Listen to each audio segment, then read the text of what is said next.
En este espacio se habla de la propiedad privada, del Estado de Derecho, de la economía de libre mercado. Se habla de principios y funciones de la libertad en todos los ámbitos de la vida nacional.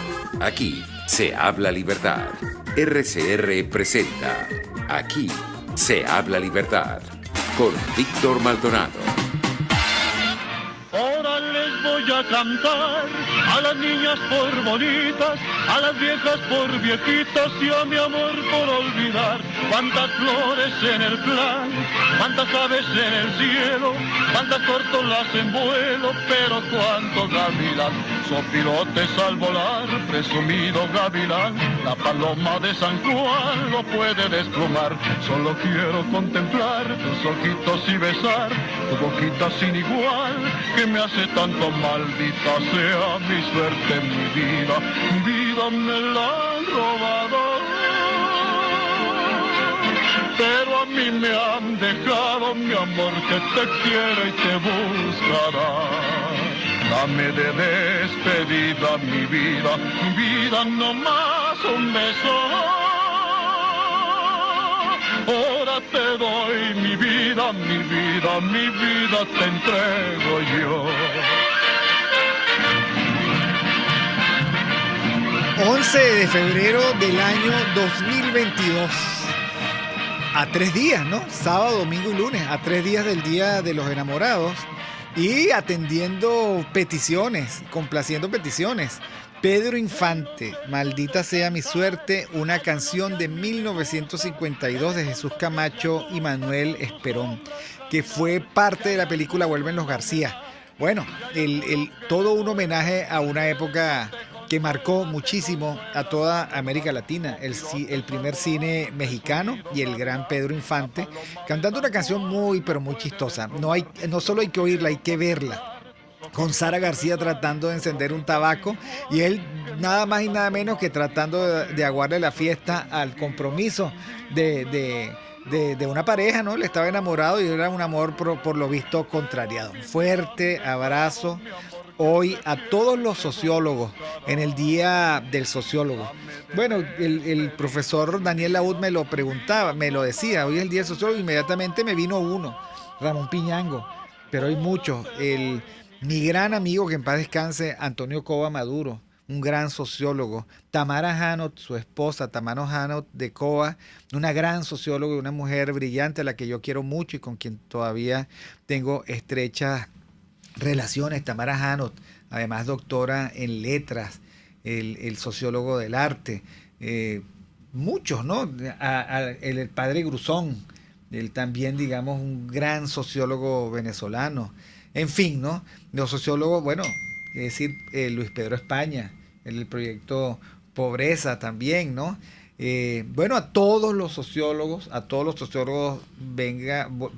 vayan para ellos nuestro reconocimiento, nuestro cariño, y por supuesto nuestros mejores deseos de que hoy sea reconocida una profesión angustiosa, por otra parte, ¿no? Angustiosa. Porque saben muchísimo más de la sociedad de lo que uno debería saber, porque entonces con eso puede anticiparlo. Hoy también es el Día de la Virgen de Lourdes, una aparición que ocurrió entre 1844 y 1879 en la Gruta de Masabeles, cerca de Lourdes, la ratificación de la Inmaculada Concepción. A todas las Lourdes, nuestro cariño. Mi madre se llama Josefa de Lourdes, así que bueno, a ella y a todas las Lourdes, bueno, nuestro especial felicitación hoy en el día de su santo. Gracias a todos los que están con nosotros. Isbelia Muchacho, hola Isbelia, Iris Muchacho, feliz fin de semana, igual para ti, bendiciones también para ti. Todos los que están vinculados con nosotros a través de rcr750.com, por @rcr750, por el canal de YouTube, por el Top Chat que marcó Milla ya, Iris Muchacho. Gracias a Jaime Nestares en la dirección general de la estación. A Bulip Sarcay en la gerencia de producción. Nuestra grande y linda Catherine Manzano en las prefiestas del Día de los Enamorados, celebrándolo con muchísima intensidad, con nuevos maquillajes, nuevos colores de cabello. Ustedes saben que Catherine es una gran maquilladora. José Gregorio González el zar de los controles. Ah, mira, está haciendo actos de desaparición. José Gregorio estaba, pero ya no está. Está, pero está ahorita, ya viene. José Gregorio González, un gran amigo, de verdad, una persona maravillosa. Helen Machado en la lectura de las noticias. Génesis Rodríguez en la producción de contenido. Y bueno, un fuerte saludo desde aquí, desde la cabina, donde estamos el profesor Daniel Laud y yo, a nuestro queridísimo y apreciadísimo Hugo Bravo. Hugo, ¿cómo estás? Buenos días, Víctor. Buenos días, Daniel. ¿Cómo están? Qué gusto estar con ustedes otra vez. Oye, sí, nosotros Saludos también. a la audiencia. Así es. Bueno, hoy saludos a Moisés Hernández, que también dice aquí estamos y aquí seguimos. No sé qué les pasa, todos los demás se quedaron como que dormidos. Isbelia Leones ya llegó. Muy bien, Isbelia, muy bien. Bueno, la pregunta es sencilla. Vamos que abra fuego Hugo Bravo, a ver cómo abre fuego Hugo. ¿Cuándo perdimos la virtud republicana? Y te voy a decir, Hugo, de dónde viene mi reflexión. Ayer estuve viendo, yo tenía el compromiso moral con los productores y directores de Rómulo Renuncia, el documental hecho, digamos, con muy buen gusto por Carlos Oteiza. Y estuve hora y media, por lo tanto, sumergido en la época en los primeros años de la inauguración de la democracia en Venezuela con la presidencia de Rómulo Betancourt, ¿no? El funcionamiento del pacto de Punto Fijo, la presencia de Rafael Caldera y Jovito Villalba, entre otros, ¿no? Y la verdad es que esa ética republicana uno la echa de menos.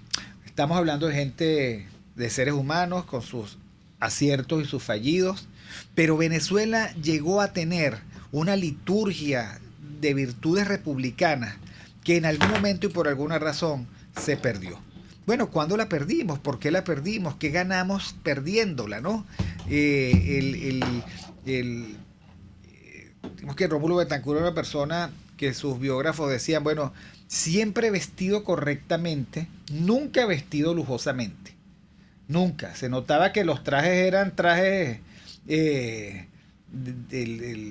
digamos, del día a día. Del día a día, pero bueno, perfectamente vestido. Igual uno ve a Rafael Caldera, por cierto, de los pocos momentos en que Rafael Caldera él no tuvo flujo y corbata, pues tenía un saco y una franela. O sea, en las negociaciones del pacto de Punto Fijo, eso, un segundo que yo, mira, Caldera no tenía en este momento corbata. Jovito Villalba, Wolfgang Larrazábal, en fin, ¿qué pasó, Hugo? Bueno, primero que nada, Víctor, quería comentar respecto a Nuestra Señora Lourdes, que por ahí vi una frase que me parece importante tener presente. Se la atribuyen a ella, ¿no? Y dice, yo no prometo hacerte feliz en esta vida, pero sí en la siguiente. Entonces eso habla mucho del esfuerzo y de la cruz que cada creyente cristiano en este caso pues lleva de alguna manera u otra, ¿no? En los aspectos de su vida. Dicho eso, bueno, a ver, todo lo que es el marco de creencias, todo lo que es el marco de esa cosmovisión, digamos, de las cosas, ese entender el mundo, ese entender la sociedad, ese entender a las personas, que existía hace un siglo, básicamente el siglo que recibe a la generación del 28 y a la generación del 36, distinguiendo ahí la pequeña diferencia de años que había entre la generación de Betancourt y la generación de Caldera, que son los dos que acabas de nombrar, pero el resto de los políticos. Era una sociedad que a nivel mundial estaba en situación de guerra mundial, de mucha necesidad, de mucha angustia, por un lado, para algunos, y por otro lado, países como Venezuela, que habían salido de una larga guerra, una larga, digamos, situación de pobreza, y donde estaba tratando de constituirse como nación, y donde el Estado empieza, digamos, a constituirse, ¿no? A raíz de la tiranía de Gómez, y como consecuencia de la muerte de Gómez, y todo ese proceso, digamos, político que existía, ¿no? Yo creo que estos políticos, obviamente, que ayudaron a construir la democracia en el país, los unía el hecho de ver la política como aquella actividad con la cual se servía al resto, se procuraba el bien común. Y quizás lo que podía diferenciarlos o distinguirlos de alguna manera u otra era ese cómo lograr ese bien común, ¿no? Las vías para. Y obviamente algunos atenuantes en términos a lo que es el ser humano y lo que es bueno para esas personas.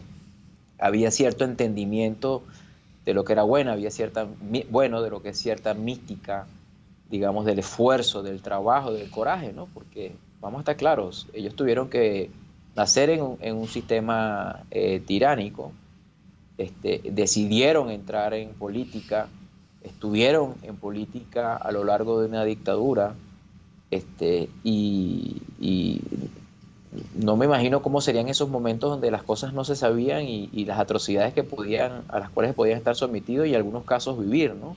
Entonces había mucho esfuerzo. Creo que lo que tú hablabas ahorita por ejemplo, la vestimenta, ¿no? Creo que el respeto al otro, la presencia, vestirse, digamos, manejarse, hablar, decir, escribir, de acuerdo a la importancia de lo que estás haciendo, respetando al otro, son factores que a lo largo del tiempo, si nos ponemos a ver, se han ido distorsionando en el mundo, ¿no? Pareciera que las personas hoy por hoy hacen un gran esfuerzo en mantenerse jóvenes, como si la juventud significara simplemente desparpajo, no hay decencia, ¿no? Y de repente desvirtuar, ¿no? Desvirtuar que bueno, el lucir desenfadado, como pudiesen decir, significa parecerse un joven de 15, 20, 30 años, ¿no? Cuando realmente no es lo que corresponde. También habla mucho de la compasión y estar consciente a tus actos y a lo que tú irradias, que debería ser ese bien, digamos, que procuras al resto, y obviamente no acompañarlo en tu manera de hablar, en tu manera de vestir, en tu manera de lucir, en tu manera de conducirte con los otros.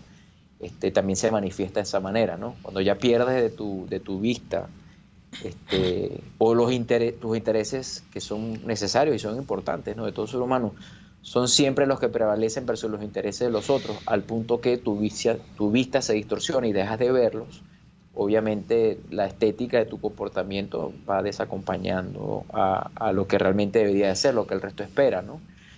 Hay que pensar, Víctor, que si uno piensa en términos de la ética, ¿no?, o de la moral, que es de esa manera de vivir, de hacer las cosas, que debería apuntar hacia el bien, y obviamente ese bien es todo un tema de discusión, aunque hayan reglas, digamos, que se respetan, ¿no? O sea, el bien significa, o por lo menos saber que hacerle daño a otros es algo que atenta contra el bien.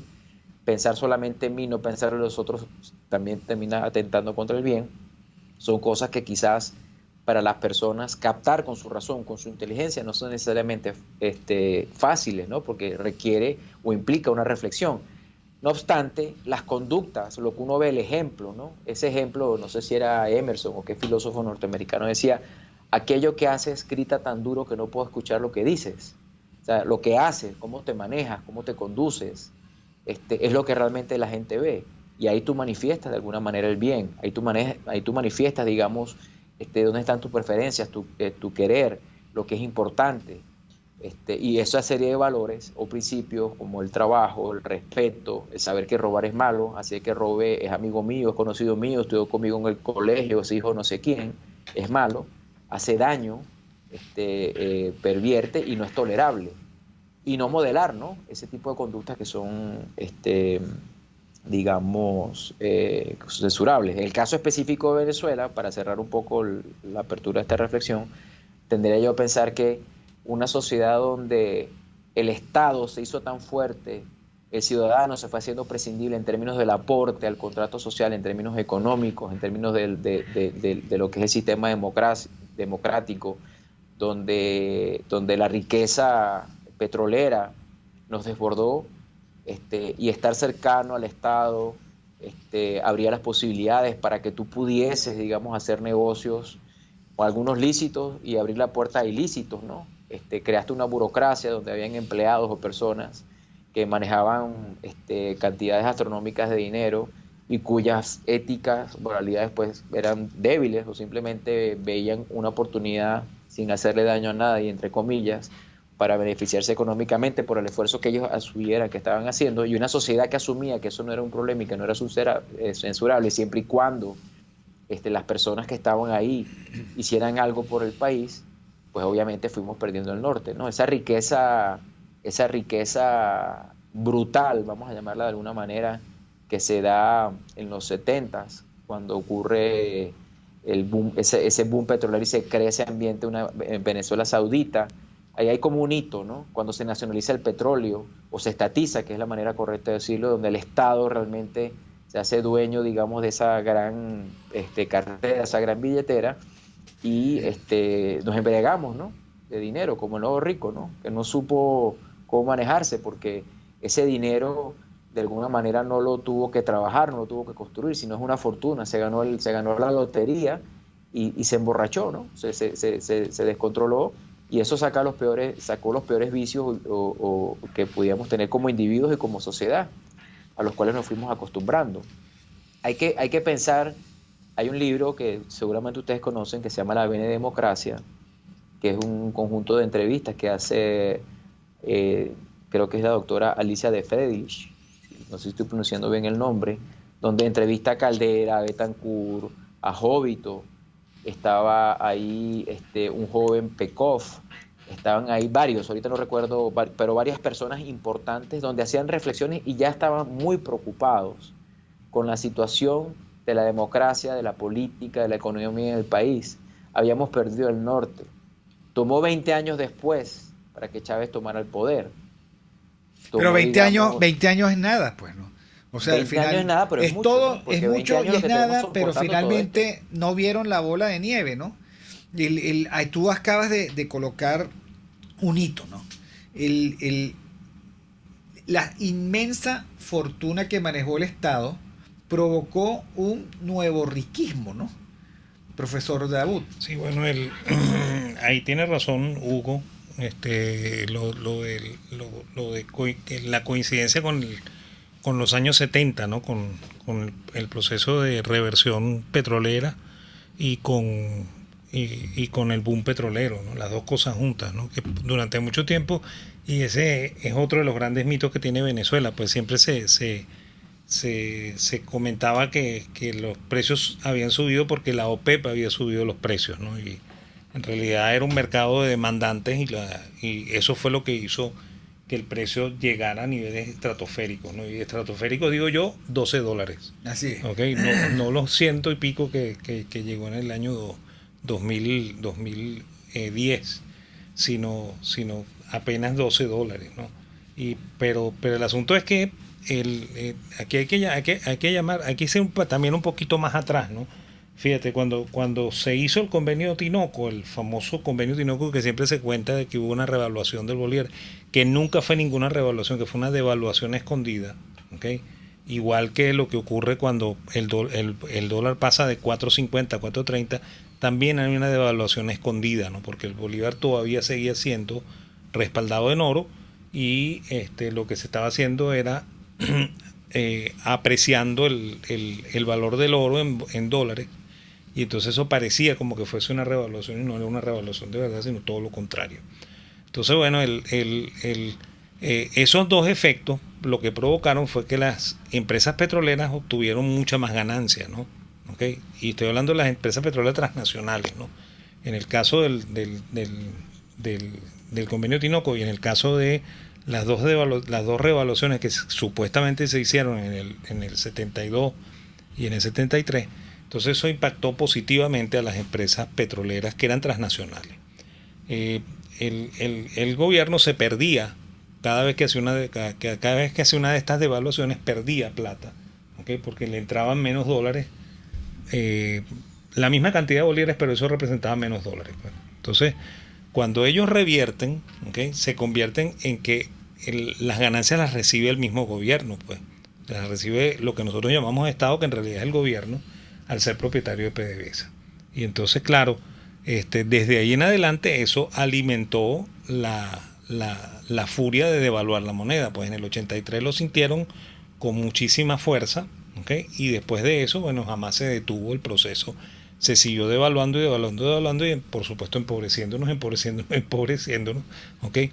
La gente creía que eso era bueno, ¿okay? Que eso estimulaba las exportaciones, no estimulaba ninguna exportaciones, lo único que hacía era producir más dinero para el fisco. Sí, en entre otras términos de cosas porque gobierno. las empresas no pueden exportar cuando no tienen productos de exportación y punto. Claro, Pero tiene que haber empresas exportadoras. sí. Y eso, pero lo que usted dice es sustancial porque lo que estamos viendo es que el talón de Aquiles de nuestros líderes democráticos era el manejo de la economía. Claro. Uno no puede dejar de ver a Rómulo Betancourt, y recomiendo de nuevo para los que nos pidieron, se llama Rómulo Renuncia, está en YouTube, es un documental de Carlos Oteiza. Yo tengo que verlo, ¿no? Pero, Sí. pero yo tengo una anécdota ahí, ¿no? Y esa anécdota, yo la he leído y la conozco de buena fuente también, ¿no? Betancourt tenía por costumbre que cuando hacía viajes afuera, como presidente de la República, el gobierno pagaba el viaje de él, pagaba el pasaje de él, pero él pagaba el pasaje de doña Carmen, el pasaje de la esposa, ¿ok? Y bueno, y había un paisano de mi papá, el señor Andari, que tenía una agencia de viaje, y ellos eran los que le vendían el pasaje a don Rómulo, se lo vendían a crédito y don Rómulo lo pagaba. Entonces yo tengo ahí doble señal, o sea, primero que lo he oído en anécdotas y después que lo sé por amistades de mi familia, que efectivamente don Rómulo pagaba el pasaje de la esposa. O sea, eso es una señal de honradez impresionante, ¿no? Sí, increíble, o sea, Sí, no venezolana. O sea, los venezolanos no logran ver eso. Uno lo dice y yo lo digo en clase, los alumnos no me lo creen primero y después entonces van y buscan los documentos y efectivamente en los documentos está la reseña de que eso era lo que hacía Betancourt, ¿no? O sea, hay en los tres primeros presidentes de la democracia hay una profunda honestidad, ¿ok? Y eso una hay que profunda reconocerlo. integridad. Sí. Y usted me quita el pensamiento de la boca, ¿no? Yo decía, bueno, Rómulo, Leoni y Caldera fueron personas el que trataron de manejar de la mejor manera y a favor del país su vida privada. En el caso de Leoni y Caldera, una pareja estable. Usted creo que me comentó el otro día que Betancourt se fue después de la presidencia porque se había casado de nuevo y no quería, digamos, el escándalo nacional al respecto. Se fue a vivir para allá, bien lejos, a vivir su segundo matrimonio, ¿no? Sí, señor. Pero cero escándalo. Y llega un momento en el cual, bueno, hay que decir también que Luis Herrera fue un maravilloso, un hombre ejemplar desde el punto de vista de su vida privada. Pero cuando eso empieza a trastocarse, cuando se deja de pensar que el líder republicano tiene que, digamos, modelar a la sociedad, que no es posible igualarse en los defectos, allí empieza un poco bueno, aquí puede pasar cualquier cosa. Y aquí podemos hacer casi que cualquier cosa. Pero yo le decía, y no quería dejar la idea en el aire, que yo viendo Betancourt decía, bueno, pero nunca estos que Betancourt, digamos, en primer lugar hay que decir, y usted lo puede aclarar todavía más, que la democracia tuvo una gran amenaza de entrada, y es que recibieron un país quebrado, un país con muchísimas deudas, y un país además con obras paradas, con obras detenidas, pues que la dictadura no logró terminar. Concluir. O sea, en algún momento también hay que ver la caída del perejimenismo, precisamente por el hecho de un colapso económico, ¿no? En algún momento eso se le frenó, ¿no? Bueno, no, y yo lo he comentado aquí en el programa, ¿no? O sea, es más, yo llamo a ese fenómeno que comete Carlos Andrés Pérez y que comete también Chávez, que es que cuando los precios petroleros suben, él se endeuda y inicia un plan de inversiones. A eso yo lo llamo el fenómeno perejimenista, ¿ok? Porque eso lo hace Pérez Jiménez, ¿ok? Y además aquí también hay que comentar algo adicional, ¿no? Porque hay mucho, ¿cómo se llama? Mucho comentario en la calle acerca de Pérez Jiménez, y esos tres primeros presidentes de la democracia querían hacer un contraste muy fuerte contra el gobierno de Pérez Jiménez, porque el gobierno de Pérez Jiménez fue un gobierno corrupto, ¿ok? Y esos tres personajes quieren mostrar que Venezuela no es lo que fue Pérez Jiménez, ¿ok? Por eso es que son elogiables los tres, ¿ok? O sea, probablemente tenían sus problemas con el tema económico, no les gustaba la libertad económica. Yo ahí me quejo muchísimo, ¿ok? Pero yo no tengo ninguna queja con respecto a la moralidad de los tres, ¿ok? Y sobre todo la forma en la que ellos enfrentaron el asunto, ¿no? Porque trataron de escoger los mejores ministros, los mejores directores de ministerios, estuvieron muy atentos de que no hubiese ninguna mala señal como las que ocurrían en el perimenismo. Eso se pierde cuando entra el boom petrolero, ¿okay? Se pierden todos los parámetros, ¿okay? Y se comienza a botar los reales por las ventanas, ¿okay? Y eso es lo que corrompe a Venezuela. Eso es lo que marca terriblemente ¿cómo se llama? La política venezolana desde el gobierno del 74 para acá. Así es. Bueno, miren, saludos a Isbelia Leones, a Abraham Bencit, a Iris Muchacho. Por aquí tenemos, digamos, también al Brujo Lelois con nuevo nickname, un nickname, digamos, el especial. En fin, a todos los que están con nosotros, gracias por estar con nosotros. Estamos atentos precisamente a sus comentarios y nosotros vamos un momento al corte y regresamos con Hugo Bravo y Daniel Laut, hoy viernes de Economía y Libertad. Como pilotes al volar, presumido gavilán, la paloma de San Juan lo puede desplumar. Solo quiero contemplar tus ojitos y besar tu boquita sin igual, que me hace tanto maldita sea mi suerte en mi vida me la han robado. Aquí se debaten temas de interés nacional e internacional. Aquí se habla libertad con Víctor Maldonado. Solo por RCR.tv, la radio que se ve. Sintonícenos a través de Periscope, @RCR750, la radio que se ve. Y ahora quiero hablarte de la estación de servicio del Club Hípico, esa misma frente al Terras Plazas. Te invito a que la sigas en su Instagram, @BPTerrazas, donde en su historia están informando permanentemente la dinámica diaria en cuanto al servicio de surtido de gasolina. Con todos los mecanismos de pagos, la bomba Terrazas del Club Hípico cuenta con una gran tienda de conveniencia donde podrás encontrar todo lo que necesitas, tanto para ti como para tu carro, y también con atención de baterías Duncan. Estación de servicio Terrazas del Club Hípico. Calidad y servicio de primera clase. Hola, les saluda Alfredo Yuncosa y los invito a acompañarnos a Con Seguridad Radio, el programa pensado en la seguridad de los ciudadanos y las organizaciones. Con Seguridad Radio, todos los sábados a las 12 del mediodía, por RCR, la radio que se ve.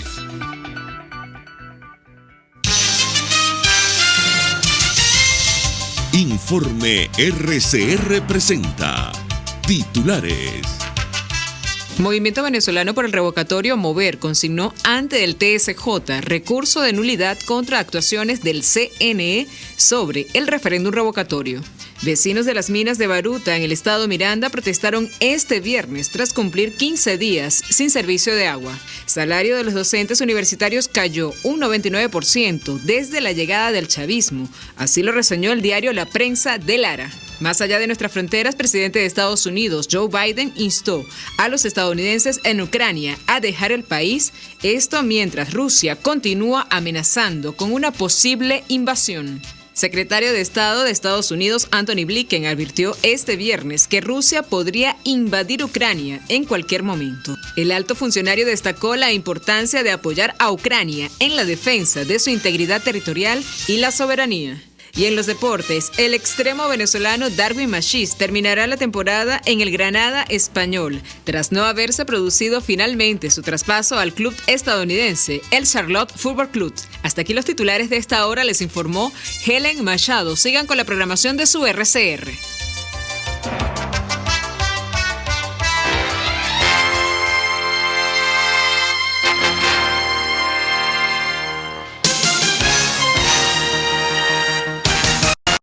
Y ahora quiero hablarte de Comercializadora Prada, y ya de solo nombrarlo se me hace agua la boca, porque Comercializadora Prada son los más frescos quesos y embutidos que te llevan a tu casa. Todos los quesos, todos los embutidos, y como cuentan con proveedores exclusivos, te resulta mucho más económico. Llámalos ya, 0424-134-6035, en Instagram wprada.ve. Comercializadora Prada, todo en quesos y embutidos con la mejor relación precio-sabor. Moisés Naim en Efecto Naim. Hola, soy Moisés Naim desde Washington. Conéctese a rcr.tv. También nos puede seguir por @Efecto Naim en Twitter. Y estamos en Facebook y en Instagram. Y no olvide que puede disfrutar todos los contenidos del programa cuando usted quiera, suscribiéndose a nuestro canal de YouTube. Nos vemos en la radio. Los miércoles y viernes a las 7 de la noche. Solo por RCR 750 AM. RCR 750 AM. Porque lo bueno une.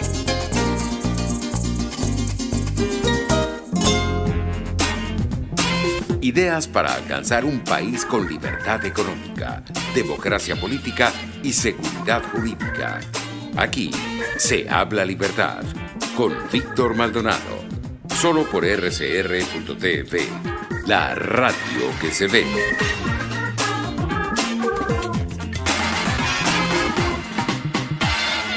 Bueno, continuamos con Aquí se habla libertad, 11 de febrero del año 2022, Día del Sociólogo, celebrando la advocación de la Virgen de Lourdes, una aparición del siglo XIX, de la Divina Concepción, ¿no?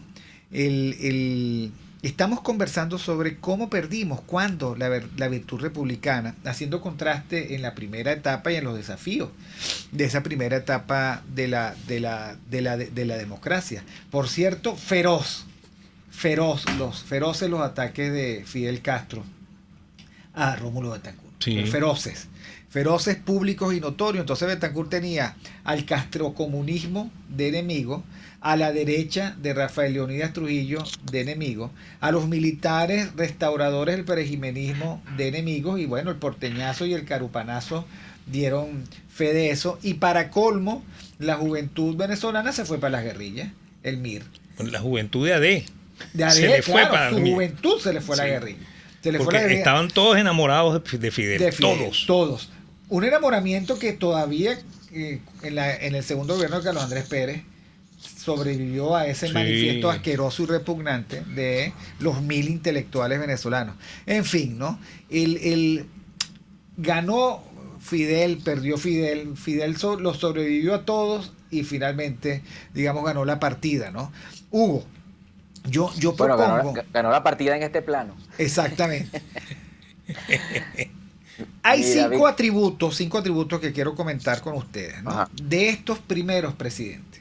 Respeto por la ley, sujeción a las instituciones, o sea, de una sacrosanta admiración por los poderes públicos, ¿no? Que también se ve en la liturgia, o sea, la recepción ante el Parlamento, todo eso, ¿no? Compromiso con la democracia, que era una experiencia absolutamente novedosa, que limitaba el poder.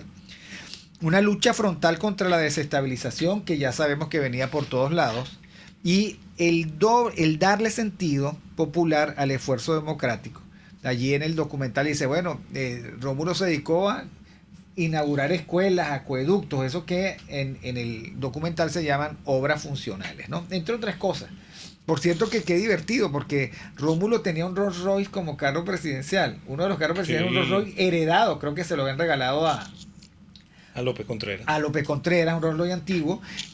Pero lo cierto es que usado dentro de la presidencia que recorrió todos los países, porque Rómulo no se montaba en avión, Rómulo se iba por carretera. Y otra de las anécdotas es que Rómulo llegaba antes a la inauguración de las obras para saber si no le estaban metiendo gato por liebre, ¿no? Revisar qué es lo que yo voy a inaugurar mañana. Hugo. Cómico eso que dices. Yo quería voy a comentar sobre lo que estás diciendo ahorita, Víctor, pero quería conectar con lo que estabas diciendo anteriormente y la anécdota que comentaba Daniel respecto al crédito que pedía Betancourt para comprar un pasaje, ¿no? Para su acompañante, para su esposa. Todo el mundo sabía, en el caso de Betancourt, cuál era el nombre de su casa. Creo que era Quinta Pacairima, si mal no recuerdo. Pacairigua, perdón. Bueno, sabía que estaba por ahí, ¿no? Pacairigua, pero la gente sabía cuál. Pues fíjense ustedes, me acaban de corregir. También hay una anécdota de Betancourt respecto a una carta donde él le devuelve, creo que es una caja de licores, algo así, que le regalan en diciembre a un empresario X, y donde le explica básicamente por qué razones no le iba a recibir ese obsequio, ¿no? Como tal. Dejaba muy mal parado al que hacía el regalo.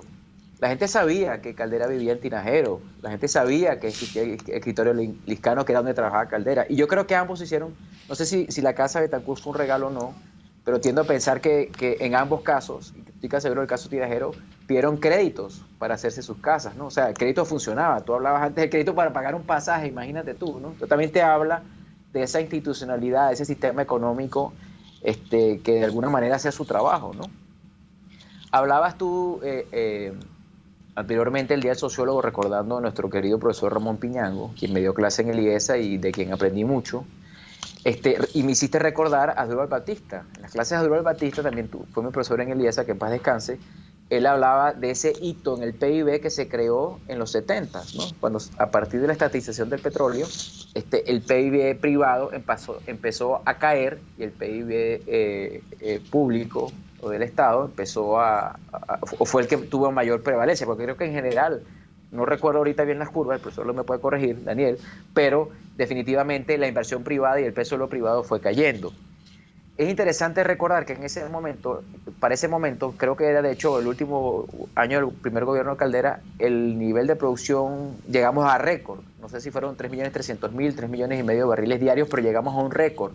Claramente se ve que cuando empiezan a retirarse las empresas privadas, lo que quedaba de ellas, empieza a decaer.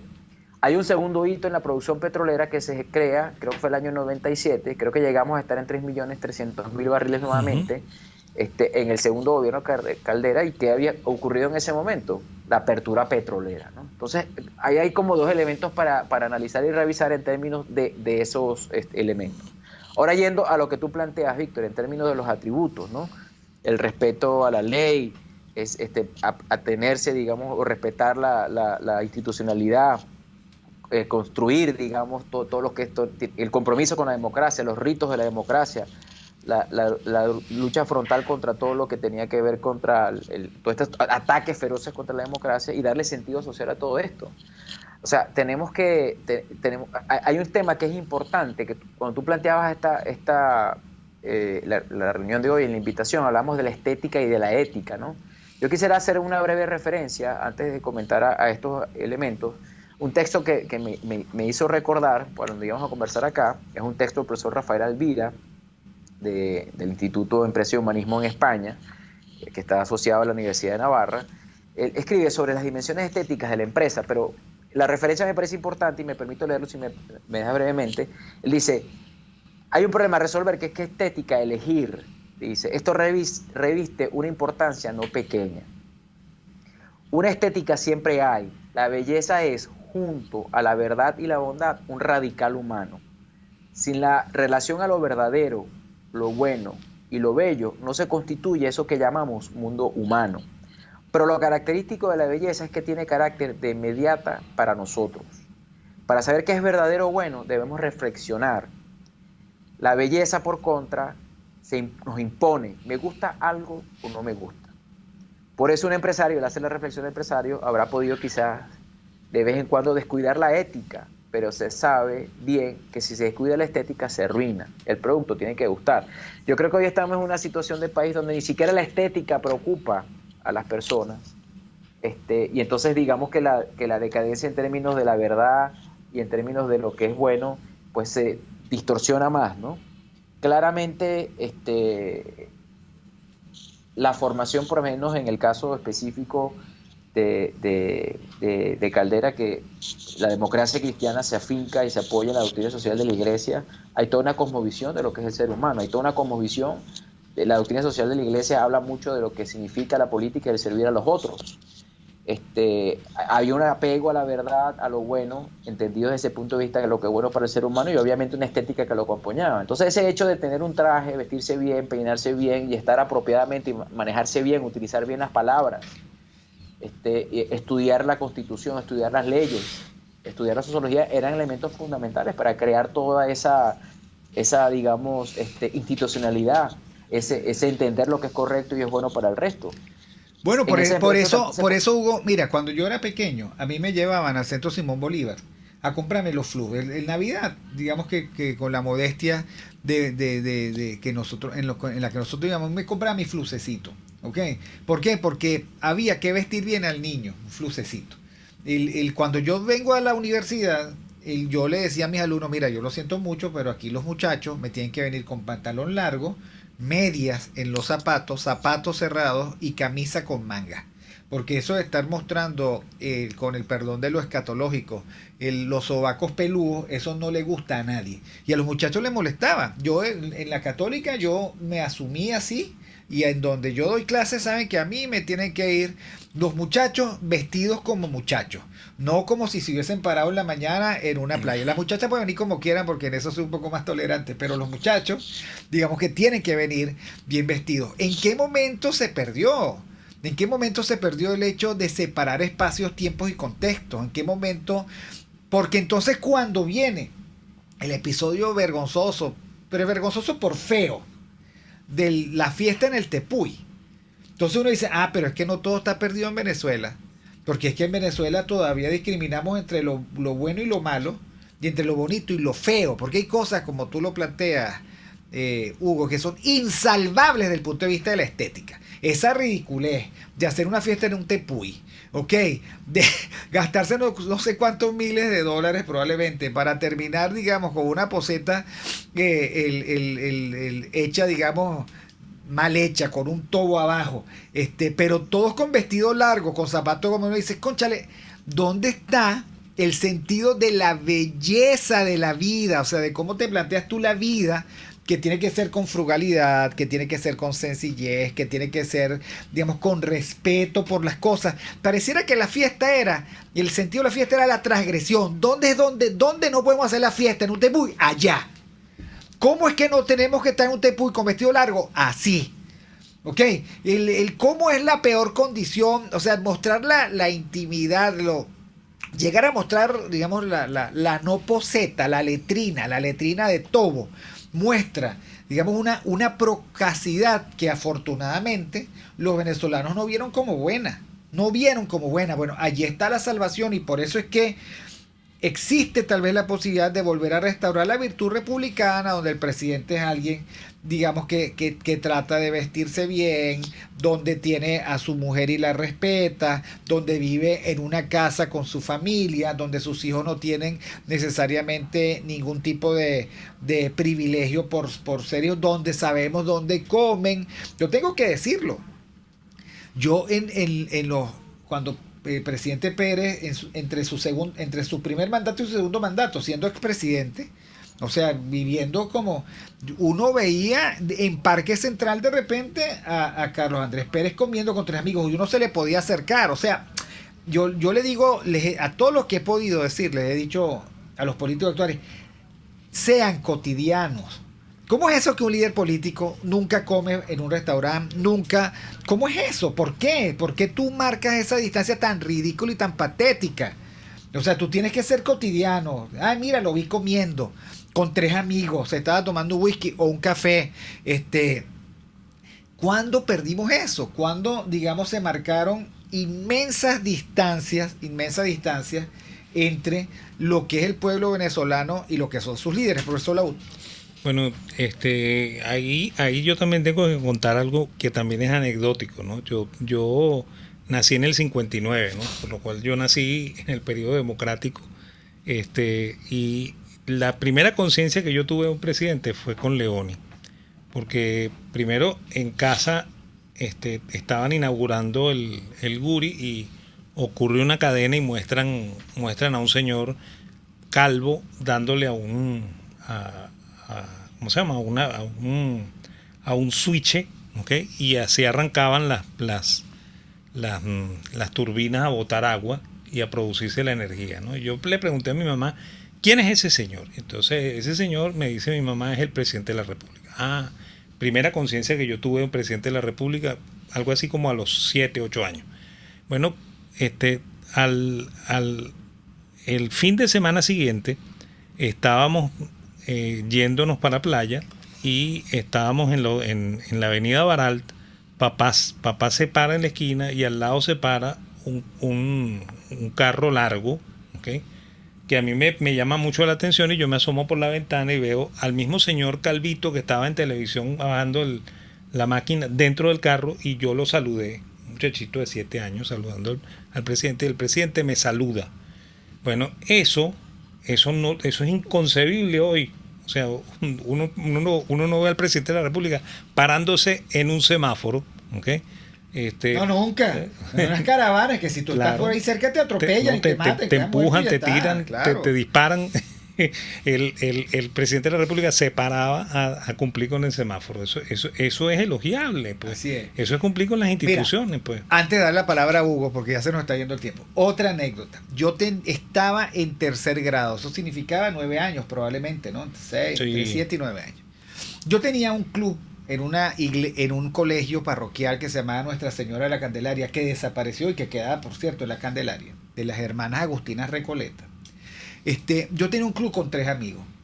Uno que se llamaba Freddy González, de quien nunca más supe. Otro que se llamaba Diego Angulo. Y yo, éramos 3. Y entre los 3, ese club, hicimos una carta. Yo dije, vamos a hacerle una carta a la primera dama. ¿Ok? Y le mandamos la carta por correo, porque existía el correo. Yo escribía muchas cartas a mis abuelos en el Táchira. O sea, yo era, digamos, usuario del correo. Y un domingo estoy en misa y se nos acercan las monjitas así como con cara de temor y admiración. Y es que la doña Alicia, no, doña Alicia. Doña Alicia. Había respondido la carta y nos iba a recibir. Y nos recibió. Nosotros le habíamos pedido un multígrafo que no nos dieron. ¿Ok? Sino nos dieron todo el equipamiento de deporte y de gimnasia para el colegio. ¿Ok? Un niño de 7 años X, de un club de 3 niños, que nosotros queríamos, que sabe con qué soñábamos, y él nos recibió la primera dama en el Palacio Blanco, donde tiene una oficina. O sea, nos atendió, le donó al colegio esa cosa de saltos y cosas de esas que yo nunca disfruté, porque yo siempre he sido muy malo para eso, y nos regaló una foto del presidente. Esa es lo que yo llamo virtud republicana. Virtud republicana, atender lo mucho y lo poco, o sea, estar cercanos. Bueno, no había que tenerle temor al poder. Ahora sí hay que tener temor al poder.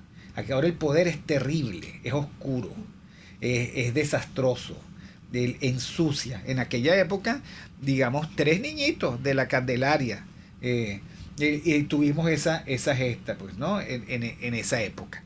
Y por muchos años yo guardé la foto, y en el momento perdí la foto firmada por Caldera y por doña Alicia, ¿no? La perdí por cosas, la regalé, la di, alguien no me la devolvió, en fin, cosas después de la vida que uno hace y deshace, ¿no? Entonces, claro, ¿por qué tenemos que resignarnos a un mundo diferente? Esa es la pregunta, Hugo. Bueno, yo también tengo que echar mi anécdota entonces, porque no me voy a quedar atrás, ¿verdad? Ay. No, miren, yo cuando llegué, ustedes saben, yo nací en Perú, vine cuando era pequeño, viví un tiempo con mi familia en Margarita, y después nos mudamos a Puerto La Cruz. Yo tendría 5 años y medio, algo así. Y llegamos a vivir en Puerto La Cruz, en una zona que se llama Oropesa Castillo, en un conjunto residencial de edificios, de bloques de edificios que se llamaba Los Cerezos. Y ahí había una pequeña capilla, recuerdo, que eventualmente hicieron una iglesia. Ya esa iglesia fue el presidente de la República, Luis Herrera, el doctor Luis Herrera, a inaugurar. Y yo recuerdo que lo vi, lo conocí, obviamente, lo vi, le pude dar la mano y fue impresionante, ¿no? O sea, fue impresionante porque, claro, ahí, como dice Víctor, es que uno entiende, o sea, hay un señor que es el que rige los destinos del país, el presidente, ¿no? Y que quizás podía sonar muy lejano. Imagínate tú, un chamo de Puerto La Cruz, pequeño, tendría que 8 años, no recuerdo qué edad tendría, y ver a este señor, ¿no? Entonces sí es muy impactante, sí te hace entender que te habla mucho de esa institucionalidad, esa representatividad, pero también lo apropiado. O sea, ¿cómo podía ir el señor a una iglesia? Bueno, la iglesia, ¿cuántas iglesias serían en el país? Quizás no eran tantas, ¿no? Pero fue muy impresionante. Tú hablabas del evento del Tepuy. Yo creo que extravagancias, yo creo que el hecho de que hay gente que hace con su dinero cosas que uno no haría, dinero buen habido con mal habido, mezclado ahí. Pero yo creo que hay un tema de sensibilidad hacia lo que está pasando en el país y hacia el exhibicionismo, que es la parte que yo creo que es más chocante, ¿no? Dentro de todo lo chocante que hay. Pero yo creo que hay que hacer un ensayo y un análisis de la poseta, del cuñete. O sea, no es menor esa estética donde bueno, desde la vestimenta y toda la cuestión que hacen, y mostrar eso, yo creo que eso denota el nivel, digamos, de mal gusto que implicó todo eso. No descarto que se escriba un ensayo sobre ese cuñete, ¿no? De lo que pasó. En un país donde la gente está muriendo, donde la gente está pasando muchísima necesidad, ¿no? O sea, es realmente desatinado, es realmente chocante, ¿no? Yo no creo que ninguna de esas personas que esté ahí, o la mayoría de ellas, se sienta orgullosa de estar en las redes sociales, expuesta como está, porque claramente se dará cuenta que desentonado completamente, ¿no? Con la realidad del país. Siendo, digamos, objetivo, frío, sin censurar lo censurable, ¿no? De todo aquello de, entonces, estás al tepuy, te montas en un tepuy, y todas esas cosas que se hicieron. Por cierto, eso de montarse un tepuy y hacer exploraciones en Canaima y todas esas cosas, no es de ahora. Lo grotesco es que ocurra ahora como está ocurriendo ahí, ¿no? Y el exhibicionismo. Pero nuevamente, insisto, el tema del cuñete, el tema de ese, dirían en los andinos, retrete, creo que le dicen, o esa poseta, denota y dice mucho de lo mal que están algunas cosas, ¿no? Yo creo, ¿sabes que me acordé de ti, Víctor, mucho antes de ayer? Porque estaba viendo una entrevista de Jordan Peterson, que escribió el libro de 12 reglas para la vida y el nuevo orden mundial, que es un psicólogo clínico canadiense, pero para mí es como una especie de filósofo también. Y yo no me había dado cuenta, pero es cierto, él se presenta en todos sus eventos enfusados. Y él dice que él lo hace por respeto a los otros, de la presencia, de lo serio de lo que va a hablar, y que eso trajo un efecto interesante de mucha gente comparándose y yendo enfusado a sus presentaciones, ¿no? Entonces al final en lo hondo del humano siempre resuena la verdad, lo bueno y lo bello, tomando un poco el texto que cité antes, que leí del profesor Elvira, ¿no? Y son cosas que cultivan la humanidad, y son cosas que hemos perdido. Y yo creo que la reflexión al final del día debería ser eso, ¿no? Todos los actos humanos que reafirman aquello propio del humano, que tiene que ver con la verdad, con lo bueno y con la belleza. Y eso no quiere decir imponerle a alguien lo que es bello, lo que es bueno y lo que es verdadero, porque es una búsqueda sistemática del ser humano desde siempre, pero implica reflexionar y estar susceptible a eso, a no perder la sensibilidad. Lo dice Dan Ariely, el economista de la conducta de la Universidad de Duke, con sus experimentos. Hay un video en YouTube que se llama ¿Por qué es bueno robar a veces? Ese sesgo que se va creando en el ser humano, de que se ve el espejo y se siente y se ve bien, que hoy se llevó un lápiz de la oficina, que mañana hizo un cheque en el ministerio por la cantidad equivocada o no correcta, que cobró una comisión, y se ve, y ese poquito de mal se siente bien, no se siente malo, y eso va generando un efecto de bola de nieve que es voraz, y que es lo que nos ha traído como sociedad donde estamos. Y es toda una estética, ¿no?, de rechazar lo malo, al corrupto, al que roba, al que no hace las cosas bien, al que no se conduce bien. Estar consciente de esa situación y volver, digamos, echarse ese colirio a los ojos y no dejar la vista entumecida. Hoy estamos acostumbrados, estamos sumergidos en mucho mal, ¿no?, en que las cosas sean mal, en la anarquía, y ya hemos perdido un poco la capacidad de impresión, nos hemos vuelto muy tolerantes ante el mal.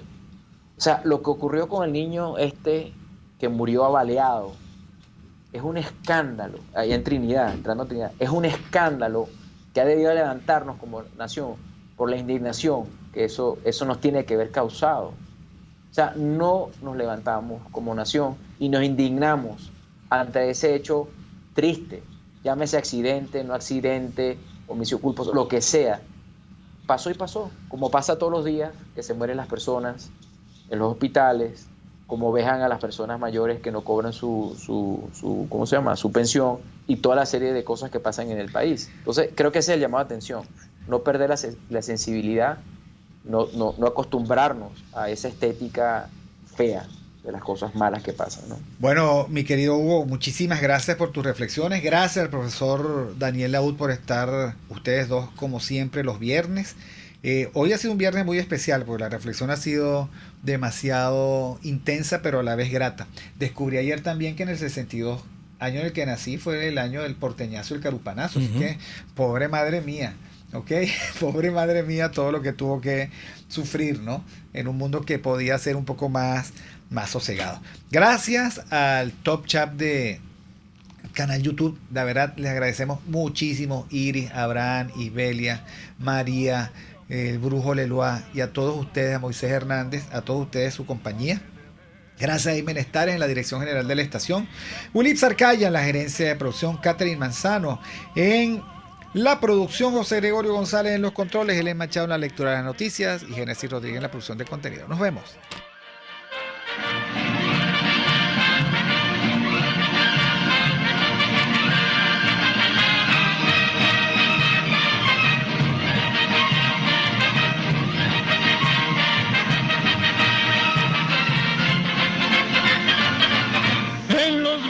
Del cantar hay uno que a mí me gusta, el de tonto que se asusta con su sombra al caminar. Si hay alguno en la humedad, si hay alguno que le duela, que le den su te consuela la verdad. RCR presentó Aquí se habla libertad con Víctor Maldonado, solo por rcr.tv.